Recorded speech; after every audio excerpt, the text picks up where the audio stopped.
Hello, আমি Sanjit art ওয়ার্ল্ডে সবাইকে স্বাগত। এটি আমার খুদে বাচ্চাদের নিয়ে গত বছর করানো কাজ। কাজের চাপে ভুলেই গিয়েছিলাম যে এটা পোস্ট করতে হবে। Sorry for late update. আমি যখনই ওদেরকে ক্রাফট করানোর কথা ভাবি, ওরা এক পায়ে রাজি হয়ে যায়। আর আমার মাথায় টেনশন হয় ওদেরকে কী করাবো ভেবে ভেবে। তাই ওই বছর ওদেরকে মাটির থালায় মা দুর্গার ফেস করিয়েছিলাম। প্রায় 1 মাস ধরে কাজটা করেছিল ওরা। আর পুচকুটার তো কোনো কথাই হবে না, ও ওদের দাদাদের সঙ্গে পাল্লা দিয়ে কাজটা করেছে। যাক, এতে আমার একটু সুবিধাই হয়েছে বাকিদের দেখানোর জন্য। কাজটি করেছে নীল, সূর্য, সুজিত ও তুলি। তুলি ওর তুলির টানে অনেকটাই করেছে।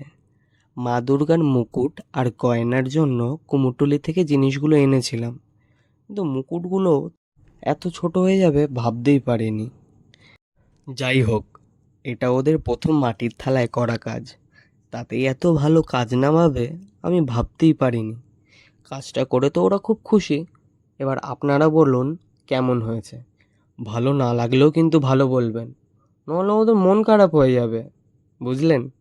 তাহলে আজকের জন্য টাটা, আবার দেখা হবে অন্য কোনো ভিডিওতে।